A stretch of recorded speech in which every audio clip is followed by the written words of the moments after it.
అహ్మదాబాద్ నుంచి లండన్కు బయలుదేరిన air India విమాన ప్రమాద ఘటనలో 241 మంది విమాన ప్రయాణికులు సిబ్బంది ప్రాణాలు కోల్పోయిన విషయం తెలిసిందే. ఇక బీజే మెడికల్ హాస్టల్ భవనంపై కూలడంతో విద్యార్థులు కూడా చనిపోయారు. ఇక ఓవైపు ప్రమాదంలో తమ వారు ప్రాణాలు కోల్పోయారనే షాక్ నుంచి ఇప్పటికీ వారి కుటుంబ సభ్యులు తేరుకోలేకపోతున్నారు. తమ వారి మృతదేహాల కోసం తిండి నిద్ర లేకుండా ఘటనా స్థలంలో 4 రోజులుగా పడిగాపులు కాస్తున్నారు. మరోవైపు మృతులకు సంబంధించిన ఫోటోలు, పలు వీడియోలను ఉపయోగించుకొని పలువురు ఇన్ఫ్లుయెన్సర్లు తప్పుడు సమాచారాన్ని వ్యాప్తి చేస్తుండటంతో విసుగు చెందిన మృతుల కుటుంబ సభ్యులు ఇన్ఫ్లుయెన్సర్లపై ఆగ్రహం వ్యక్తం చేస్తున్నారు.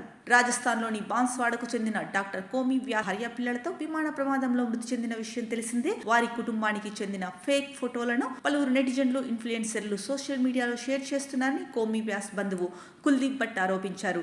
లైక్స్, వ్యూస్ కోసం ప్రమాద ఘటనకు సంబంధించిన వీడియోలను దుర్వినియోగం చేస్తున్నారని ఆరోపించారు. మా కుటుంబానికి వచ్చిన కష్టంతో ఇప్పటికే మేమంతా మానసికంగా కుంగిపోయి ఉన్నాము. మాలాగే మరో 270కి పైగా కుటుంబాలు తమ వారిని కోల్పోయి విచారంలో మునిగిపోయి ఉన్నాయి. కానీ ఇవేవి పట్టించుకోకుండా కొందరు ఇన్ఫ్లుయెన్సర్లు వారి లైక్లు, కమెంట్ల కోసం ప్రమాదానికి సంబంధించిన వీడియోలను దుర్వినియోగం చేస్తున్నారు. కోమి కుటుంబం విమానం ఎక్కగానే దిగిన ఫోటో ఒకటి సోషల్ మీడియాలో వైరల్ గా మారింది. ఆ ఫోటో నుంచి ఏఐ వీడియోలు చేస్తున్నారు. ప్రమాదంలో మరణించిన వారి కుమార్తె మిరియాకు చెందినదని ఓ మృతదేహం ఫోటోను షేర్ చేస్తూ తప్పుడు ప్రచారం చేస్తున్నారు. ఆమెకు దహన సంస్కారాలు చేస్తున్నట్లు మరికొన్ని వీడియోలు కూడా పెడుతున్నారు. చిన్నారి శరీరం పూర్తిగా కాలి బూడిదయిందని వదంతులు సృష్టిస్తున్నారు. కోమి పేరుతో నకిలీ సోషల్ మీడియా ఖాతాలు తెరిచి వారి ఫోటోలు దుర్వినియోగం చేస్తున్నారు. ఇప్పటి వరకు వారి మృతదేహాలు కూడా దొరకకపోవడంతో శోక సముద్రంలో మునిగిపోయి ఉన్నాము.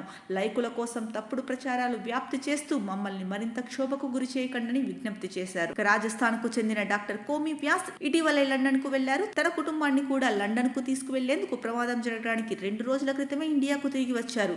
ఎన్నో ఆశలతో కుటుంబం అంతా కలిసి లండన్ కు బయలుదేరగా ఈ ప్రమాదంలో వారంతా ప్రాణాలు కోల్పోయారు.